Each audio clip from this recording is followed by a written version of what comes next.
Bismillahirrahmanirrahim. Assalamualaikum. Ini dia kelanjutannya dari Nyatus Dino.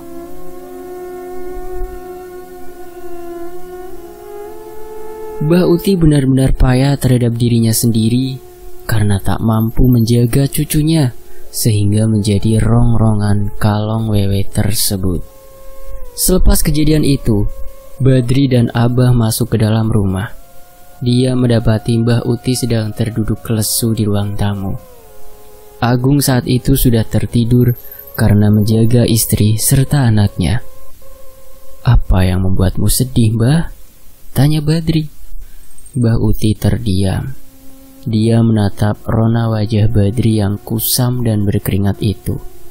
Alis matanya yang tebal serta bulu matanya yang unik. Mbah Uti tersenyum sesaat. "Mbah, kenapa?" tanya Badri. "Duduklah dulu, Dri. Aku ingin bicara." Badri dan Abah duduk di kursi yang berdekatan dengan Mbah Uti. "Ada apa, Mbah?" tanya Badri lagi. "Aku berhasil membawa Evan ke rumah," ucap Mbah Uti. "Alhamdulillah. Sebagai gantinya, dia harus sakit." "Sakit apa, Mbah?" "Kalong wewe itu telah menyamar menjadi istrimu. Dialah yang meneror kita selama ini. Keberadaan istrimu yang disebut-sebut sering mendatangi rumah ini merupakan perwujudan lain dari kalong wewe itu. Evan adalah incaran kedua dari kalong wewe itu," jelas Mbah Uti. "Semestinya hal ini kita waspadai agar Evan dan juga Suci tidak menjadi incarannya. Aku tak tahu harus bagaimana lagi. Sumur itu harus kita tutup paten agar keberadaan kalong wewe itu tidak merongrong kita lagi. Namun ada satu hal yang tak bisa aku cegah dari pergerakannya." Badri dan Abah menyimak perlahan. "Kalong wewe itu merupakan suruhan dari orang yang membenci keluarga ini. Ketika aku melakukan perjalanan batin, terlihat banyak sekali sosok yang bertengger di rumah ini. Bukan hanya kalong wewe saja, namun beberapa sosok ikut meramaikannya." "Maksudnya meramaikan rumah ini?" tanya Badri. "Benar. Hal ini disebabkan gelang yang menjadi penghubung antara mereka dengan keluarga kita masih berada di genggaman kita. Setidaknya kita harus menjauhkan gelang itu atau menghancurkannya," jelas Mbah Uti. "Lalu bagaimana langkah selanjutnya?" tanya Abah.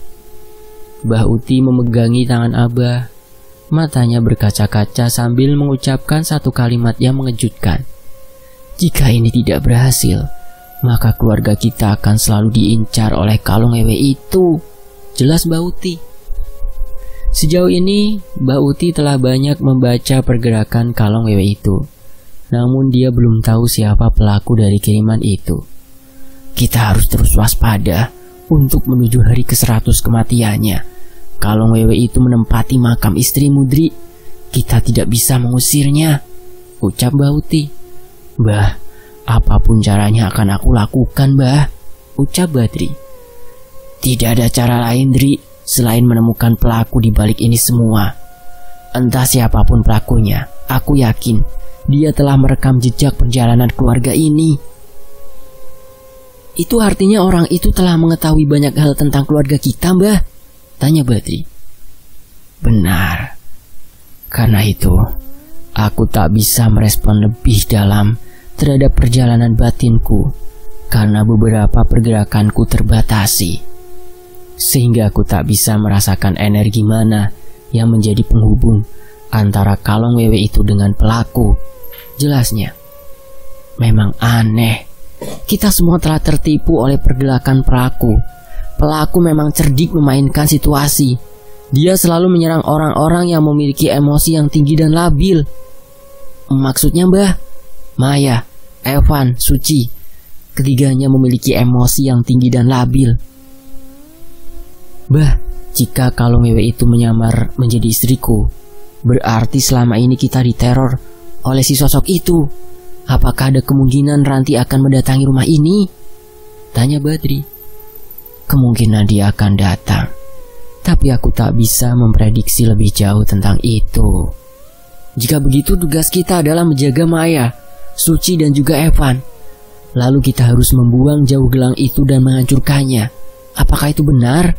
Tanya Badri. Mbah Uti mengangguk pelan. Abah yang sedari tadi terdiam mulai angkat bicara. Aku curiga dengan tukang sapu itu. Tukang sapu, Bah? Siapa dia? Tanya lagi Mbah Uti.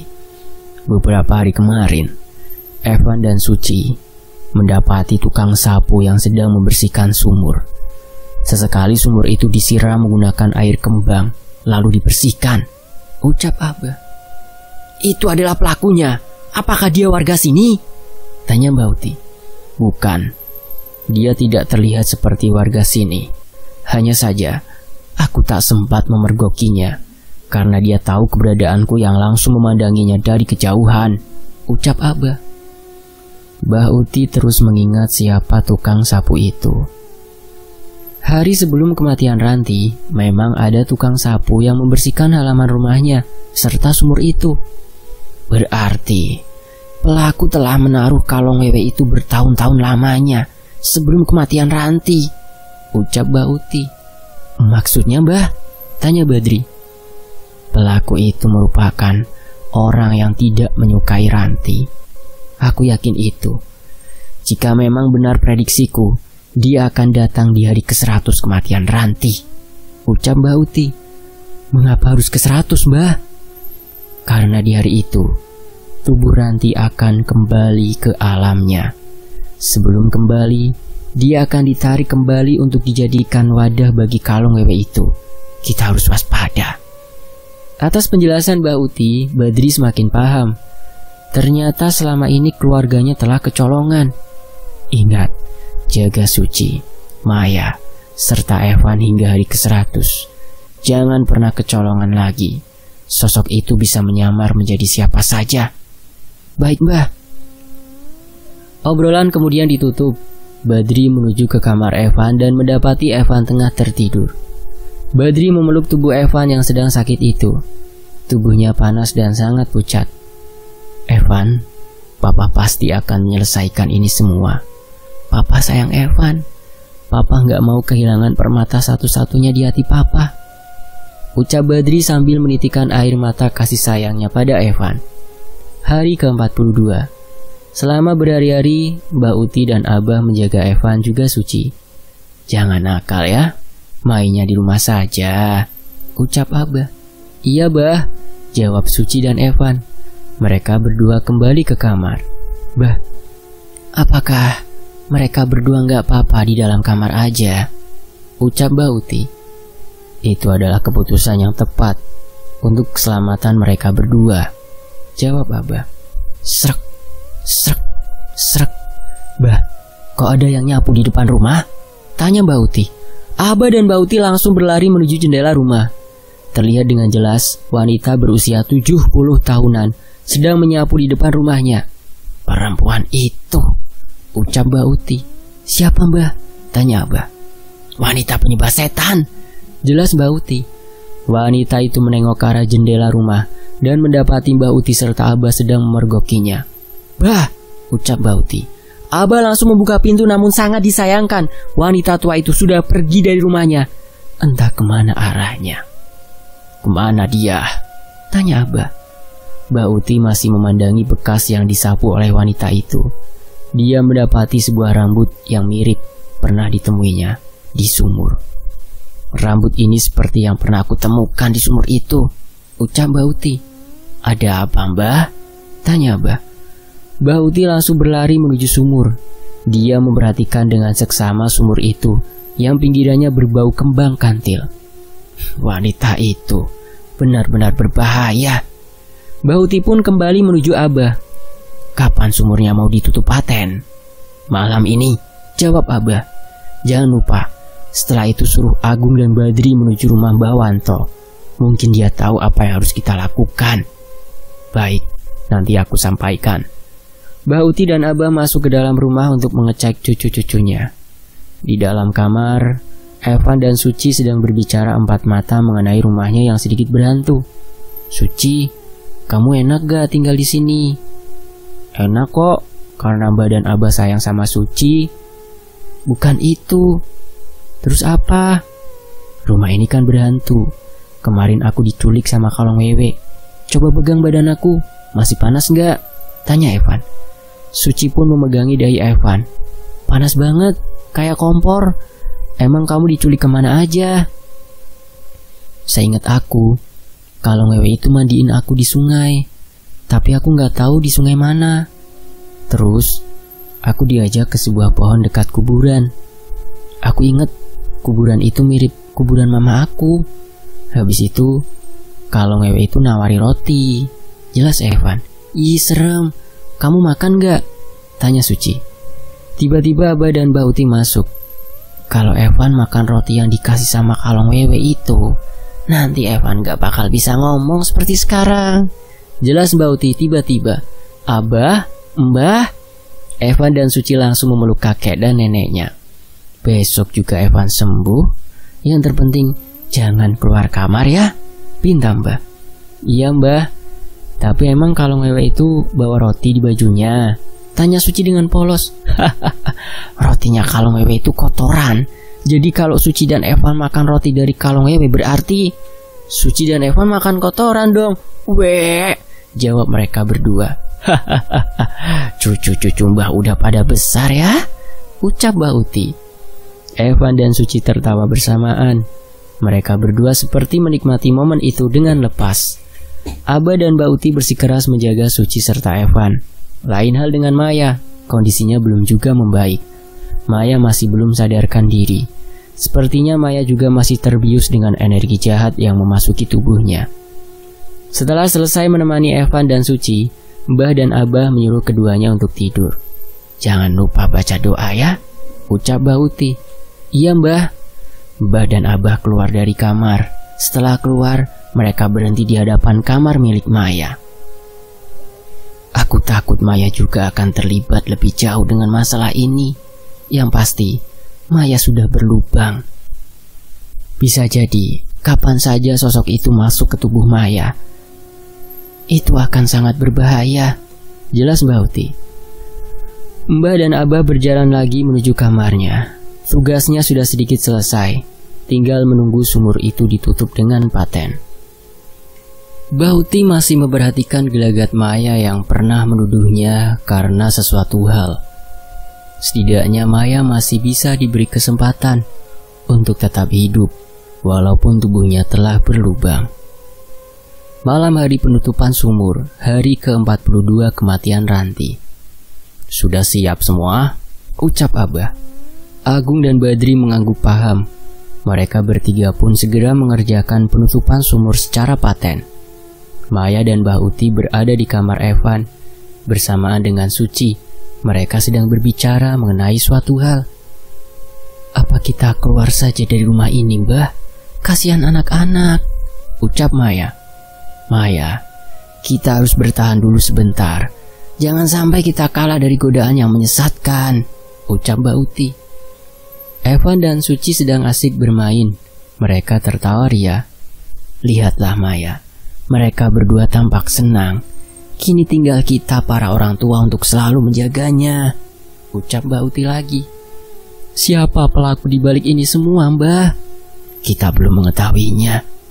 Dan jikalau kita mengetahuinya, itu artinya masalah ini cepat selesai, tanya Maya lagi. Insya Allah Maya, banyakin doa untuk keselamatan kita semua, senyum Mbak Uti. Maafin Maya Mbah mengenai hari itu. Gak apa-apa kok, semua juga punya salah. Sekarang atau lambat, Badri dan Agung akan menemui Mbah Wanto. Mungkin Mbah Wanto akan dijadikan jembatan penghubung penyelesaian masalah ini. Semoga saja itu cepat diselesaikan, ucap Mbah Uti. Mbah Wanto itu siapa, Mbah? Dia kenalan Ranti ketika masih hidup, lalu dikenalkan juga kepada keluarga kita. Dahulu desa ini sering sekali mendapatkan kiriman.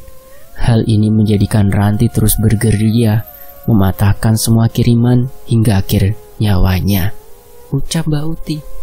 Jadi Ranti terbunuh karena kiriman? Bisa jadi. Orang itu ibarat seperti pohon beringin. Ketika berkeinginan memberikan kenyamanan, dia juga harus siap menanggung rasa panasnya sengatan matahari. Jika tidak kuat, maka akan layu dan mati. Jelas Mbak Uti. Maya mengangguk paham. Mah, mau minum, ucap Suci. Oh minum, sebentar ya. Maya beranjak pergi dari kamar, namun tangan Mbak Uti memeganginya dulu. Ingat Maya, jangan sampai pikiran kamu kosong. Mereka telah mengetahui keadaanmu yang sudah berlubang, ucap Mbak Uti. Siap Mbah, jawab Maya. Maya menuju dapur untuk mengambil air minum untuk Suci. Pikirannya masih kacau akibat tempo hari dirinya kerasukan sesuatu yang tidak diketahui apa penyebabnya. Bruk, bruk. Suara dentuman kecil mengarahkan kepada gudang kosong milik keluarga ini. Perlahan Suci mendekat untuk mengeceknya lebih jauh. Bruk, bruk. Suara itu menambah kencang bunyinya. Mas Badri, Abah, Agung, siapa di sana? Ucap Maya. Ketika didekatinya, dia terkejut karena itu hanyalah seekor kucing yang sedang bermain kaleng bekas cat rumah. Ih, dikira apa? Ucapnya. Namun begitu dia membalikkan tubuhnya, sesosok makhluk hitam dengan tubuh penuh borok serta kedua payudaranya menggantung berada di depannya. Ah! Teriak Maya. Tentu saja seluruh keluarga yang berada di luar serta dalam rumah terkejut mendengar teriakan Maya. Maya! Ucap Agung. Agung langsung berlari. Gung! Badri berkeinginan menyusul Maya, namun Abah melarangnya. Lanjutkan secepatnya. Abah menyuruh Badri melanjutkan penutupan sumur itu secara paten. Biar aku saja yang menyusul Agung, ucap Abah. Badri mengangguk paham. Dia mempercepat penutupan sumur itu dengan sekuat tenaga. Mbak Uti langsung mengunci kamar Evan dan meninggalkan keduanya di dalam kamar. Sebelum itu, dia berpesan sesuatu kepada Evan dan Suci. Jangan kalian buka pintunya sebelum Mbah yang masuk. Kalian bersembunyi di bawah tempat tidur, cepat, ucap Mbak Uti. Evan dan Suci mengangguk paham. Mbak Uti secepat mungkin menuju dapur, begitu juga dan Agung, Abah. Mereka bertiga saling bertemu di hadapan gudang yang gelap dan sunyi itu. Mundur, dia datang, ucap Mbak Uti. Siapa? Tanya Agung. Kalong wewe itu merasuki Maya, jelas Mbak Uti. Mereka bertiga mundur beberapa langkah dari gudang. Shh, mati, mati, mati, teriak Maya sambil memegangi pisau di genggamannya. Pisau itu akan dia hujamkan tepat di perutnya. Maya, jangan Maya, hentikan. Mati, mati, mati. Pisau itu mulai diangkatnya. Maya, jatuhkan pisaunya, teriak Agung. Maya, jangan lakukan itu, hentikan, teriak Mbak Uti. Mati, mati, mati. Pisau itu diangkatnya perlahan. Bersamaan dengan itu, Badri hampir selesai menutup sumur.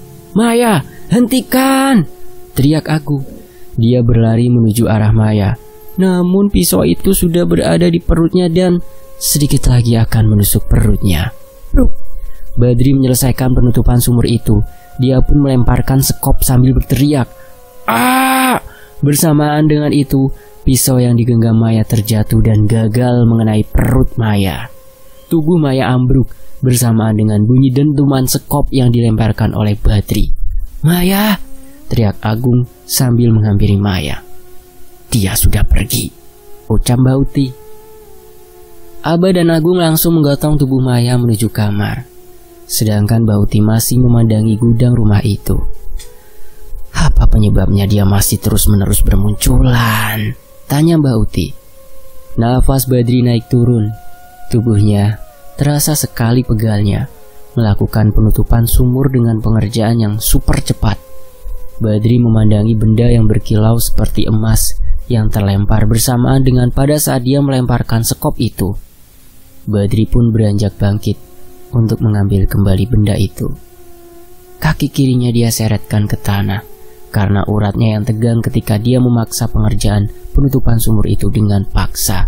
Au! Ketika dirinya ingin mengambil gelang itu, sebuah kaki menginjak terlebih dahulu gelang yang akan diambilnya. Gelang ini adalah jembatan bagi makhluk itu. Cepat buang jauh-jauh atau hancurkan dengan tanpa sisa, atau kau berikan kepada Mbah Wanto, ucap Mbak Uti. Baik Mbah. Mbah Uti mengambil gelang itu dan berjalan menuju dalam rumah. "Kenapa Mbah tahu ini semua?" tanya Badri. "Badri, mereka tak akan pernah menyerah untuk terus-menerus meneror keluarga kita. Aku tahu apa yang tak kau ketahui," ucap Mbah Uti. "Selesaikan tugasmu secepatnya. Jangan sampai makhluk itu mengambil anak serta keluargamu lagi. Cukup ranti yang dijadikan hikmah serta pelajaran kita semua," ucap Mbah Uti. Badri menunduk pasrah. Dirinya masih belum menerima sepenuhnya kematian Ranti. Mbah Uti menuju kamar Maya. Setidaknya makhluk itu sudah pergi, namun dia juga akan datang kembali sebelum gelang ini dihancurkan, ucap Mbah Uti sambil menunjukkan gelang itu kepada Abah dan Agung. "Agung, pagi ini kau dan Badri berkunjung ke rumah Mbah Wanto. Hancurkan gelang ini secepatnya," ucap Mbah Uti sambil menyerahkan gelang itu. "Baik, Bah," ucap Agung. Hari ke-43 setelah kematian Ranti. "Sampaikan salamku kepada Mbah Wanto. Aku masih hidup," ucap Mbah Uti. "Baik, Bah." Agung dan Badri berangkat menuju rumah Mbah Wanto. Mbah Uti masuk ke dalam rumah untuk menghibur Suci dan Evan yang berada di dalam kamar. Abah masih memandangi halaman depan rumahnya. Dia seperti menunggu seseorang yang biasa menyapu di depan rumahnya. Namun orang yang dimaksud tidak kunjung datang. Di dalam perjalanan, mereka berdua hanya terdiam, tanpa sepatah kata pun. Mereka berdua seperti budak yang dikejar-kejar oleh sesuatu yang tidak pernah terselesaikan. Begitu mereka telah sampai, Mbah Wanto telah berada di depan rumahnya. "Mbah," ucap Agung. "Langsung masuk saja. Saya tahu maksud kedatangan kalian berdua," ucap Mbah Wanto. Agung dan Badri masuk ke dalam rumah Mbah Wanto. "Silakan duduk." "Baik, Mbah." Mereka berdua duduk di hadapan Mbah Wanto. "Kemarikan gelang itu." Agung memberikan gelang itu kepada Mbah Wanto. "Gelang ini bukan gelang sembarangan. Ada sesuatu yang tersimpan di dalamnya yang mengaitkan makhluk itu kepada gelang ini," ucap Mbah Wanto. "Jika kalian tahu, dulunya Mbah Utilah orang yang memelihara makhluk itu," jelas Mbah Wanto. Badri dan Agung terkejut mendengar hal itu. Jadi selama ini dia tertipu oleh Mbah Uti yang menutupi kebenarannya. Namun makhluk itu dibuangnya karena memakan korban, jelasnya lagi. "Maksudnya, Mbah?" "Makhluk itu awalnya sebagai peliharaan biasa untuk menjaga kalian dari gangguan makhluk lainnya. Namun, begitu kelahiran anak pertama kalian berdua, makhluk itu kehilangan kendali dan sering mengganggu keluarga kalian. Lalu, istrimu Badri, yaitu Ranti, dia bersikeras untuk menyingkirkan makhluk itu pada saat tengah malam. Dia ingin menghancurkan makhluk itu bersamaan dengan gelang ini." "Kenapa istriku yang menghancurkannya, Mbah?" "Istrimu adalah orang yang pertama kali mengetahui keberadaan makhluk itu. Sebelumnya, Mbah Utimu itu telah membuangnya. Namun karena gelang yang dijadikan perantara itu digunakan oleh istrimu." "Pantas saja istriku meninggal di dekat sumur dan gelang itu." "Gelang itu berada di sisinya, kan?" tanya Mbah Wanto. "Benar, Mbah," kata Mbah Uti, "seperti itu." "Gelang itu ingin dia lempar ke dalam sumur. Namun makhluk itu keluar terlebih dahulu dan membunuh istrimu. Karena itu, jika ingin kau hancurkan, hancurkanlah tepat di hari ke-100 kematian istrimu. Jika tidak, makhluk itu akan terus merongrong keluargamu." "Baik, Mbah." "Satu lagi, awas istrimu juga, Gung. Dia juga telah berlubang. Dia akan menjadi sasaran berikutnya." "Oh ya, Mbah. Mbah Uti menitipkan salam." Mbah Wanto hanya tersenyum. Mereka berdua pun kembali ke rumah untuk menyelesaikan tugas berikutnya. Namun yang dijadikan pertanyaan Badri dan Agung adalah, mengapa Mbah Uti memelihara makhluk itu? Jika untuk melindungi keluarganya, mengapa dia bersusah payah memelihara kalong wewe? Mbak Uti benar-benar tak bisa ditebak antara gelagat bicara, kelakuan, dan pikirannya. Sangat rapih dan tak kasat mata untuk ditampilkan di hadapan keluarga mereka. Sesampainya di rumah, Mbak Uti sudah berada di ruang tamu. Kurang lebih 2 bulan lagi, kita persiapkan semuanya, ucap Mbak Uti. Agung dan Badri terkejut. Ternyata Mbak Uti telah dulu lebih tahu. Mbak Uti beranjak bangkit dan meninggalkan mereka berdua. Namun Badri memotong langkahnya dengan mengucapkan kalimat yang menusuk hati Mbak Uti. "Mengapa Mbah memelihara makhluk itu, Mbah?" Mbak Uti terdiam mematung. Kedua tangannya menggenggam kuat. Dia menoleh ke arah Badri dan Agung. "Sampai sekarang, kau belum paham juga apa makna di balik ini semua?" tanya Mbak Uti. "Tapi mengapa, Mbah? Makhluk itu adalah peliharaan turun-temurun keluarga ini. Jika dilepaskan akan memakan korban. Jika dipelihara juga sama." "Mengapa tidak dilepaskan saja, Mbah?" tanya Badri. Mbak Uti menuju ke arah Badri dan menampar pipinya dengan keras. "Prak! Tutup mulutmu dari pertanyaan-pertanyaan yang membuat hatiku kacau. Jangan pernah bertanya lagi, ngerti?" Badri hanya terdiam. Selama ini dia tahu bahwa tindakan istrinya tidaklah salah. "Aku yakin Ranti akan datang di hari ke-100 kematiannya. Dia akan menuntut balas kematiannya serta akan memberikan pelajaran kepadamu, Mbah," ucap Badri lalu pergi meninggalkan Mbak Uti dan Agung. "Mbah," ucap Agung. Hati Mbah Uti menjadi kacau. Biarkan dia menenangkan hatinya dulu, Gung. Jaga istrimu, dia belum makan," ucap Mbak Uti. "Iya, Mbah." Selama beberapa hari terakhir, Mbak Uti jarang keluar rumah. Dia lebih fokus di kamar untuk menyiapkan semua. Begitu juga dengan Agung yang terus-menerus menjaga Maya dan Suci. Badri juga sama. Berhari-hari dia menghabiskan waktunya hanya untuk Evan. Tibalah di hari ke-100 kematian Ranti. Malam hari, pukul 21. Para keluarga tidak seperti biasanya, saling diam, tak ada komunikasi yang jelas. "Pak, Evan mau main sama Suci," ucap Evan. Ya udah nak, nanti papa panggil Suci untuk nemenin kamu ya." "Sekarang, Pak?" "Iya ganteng, sebentar ya." Badri keluar dari kamar untuk menuju Suci yang berada di kamar Maya dan Agung. Gung, ucap Badri sambil mengetuk pintu. Agung membuka pintu. "Ada apa, Mas?" "Ini hari ke-100. Cepat hancurin gelang itu," ucap Badri. Iya sebentar. "Tunggu dulu." "Apa lagi?" "Suci dipanggil Evan suruh tidur di kamarnya." "Oh, oke sebentar, Mas." Agung pun menutup pintu kamarnya dan membukanya lagi bersamaan dengan Suci. "Om, Evan mana?" tanya Suci. "Ada di kamar, sok sana main," jawab Badri. "Oke Om." "Jangan nakal ya," pinta Agung, bapaknya. "Iya Pak." Suci pun memasuki kamar Evan. "Gelangnya mana?" "Nih." Agung pun menyerahkan gelang itu kepada Badri. "Maya gimana keadaannya?" "Dia masih tidur, Mas.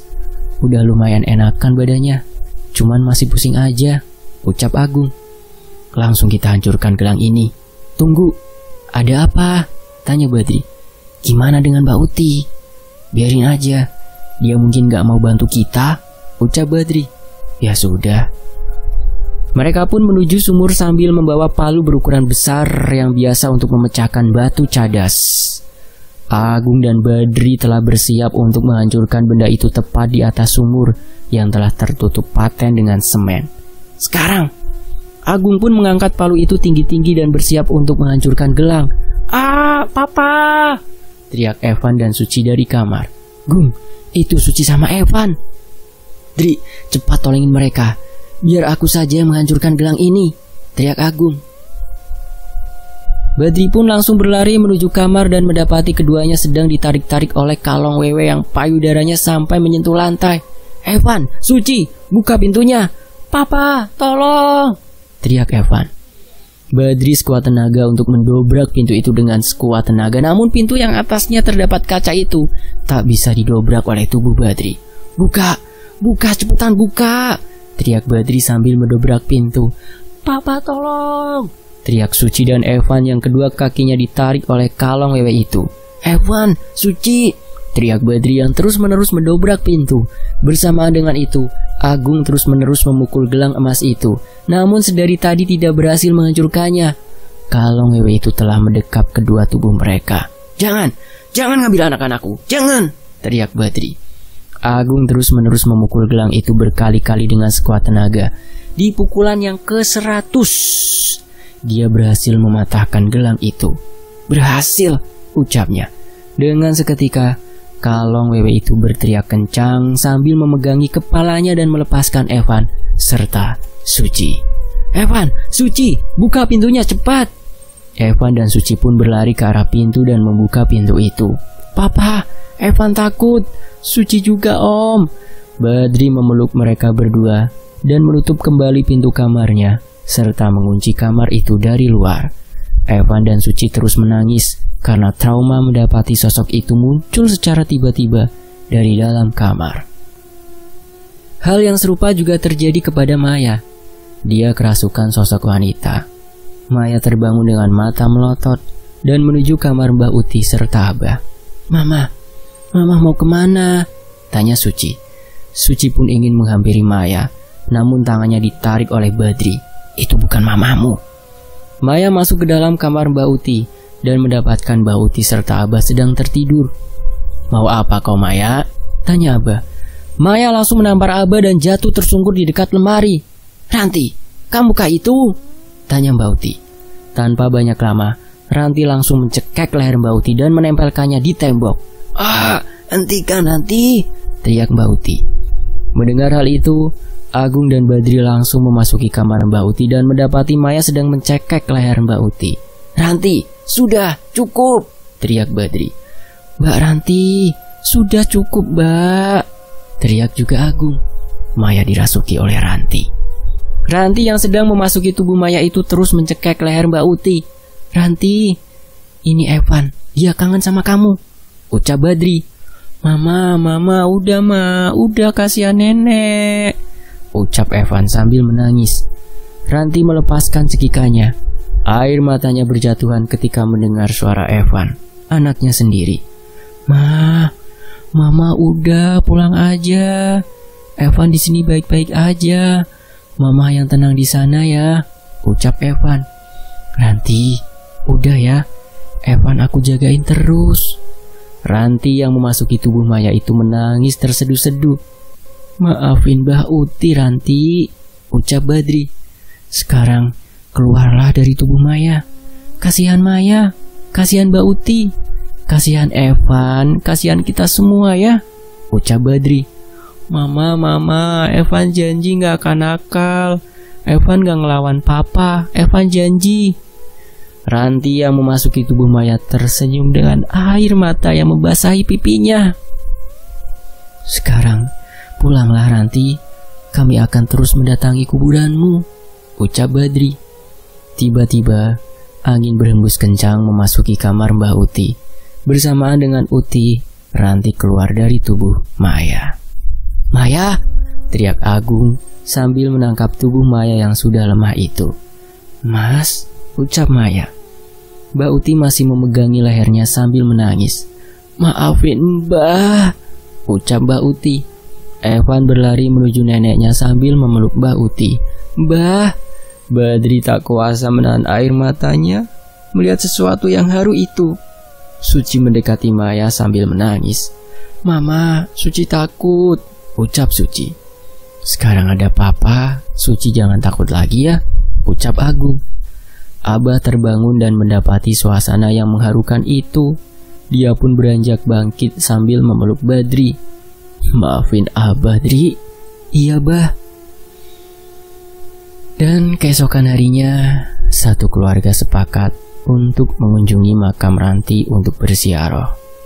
Mereka berdoa untuk ketenangan Ranti sambil meminta maaf atas kesalahan-kesalahan yang telah mereka lakukan kepada Ranti. "Sekarang Mama yang tenang ya, Evan bakal jagain Papa." Badri dan yang lainnya tersenyum mendengar celoteh polos dari Evan. Mereka pun meninggalkan pemakaman. Kini hanya Badri yang masih berdiri di hadapan makam istrinya. Dari kejauhan, dia mendapati seorang wanita membawa sapu sambil memandanginya dengan tatapan tajam. Ketika Badri ingin mendekat, wanita itu telah hilang dulu. Badri yakin orang itu adalah suruhan Mbah Wanto yang memberi peringatan kepada keluarganya akan fakta di balik peristiwa di hari 100 kematian istrinya. Tamat. Kisah ini selesai. Mari kita kirimkan Al-Fatihah untuk Ranti. Al-Fatihah. Alhamdulillahirabbil alamin. Ar-Rahmanir-Rahim. Maliki yaumiddin. Iyyaka na'budu wa iyyaka nasta'in. Ihdinas siratal mustaqim, siratal ladzina an'amta 'alaihim ghairil maghdubi 'alaihim waladdallin. Rabbighfirli wa li. Dan sampai jumpa di kisah lainnya. Saya pamit ya. Wassalamualaikum warahmatullahi wabarakatuh. Makasih Mas Wira. Makasih teman-teman. Alhamdulillahirabbil alamin.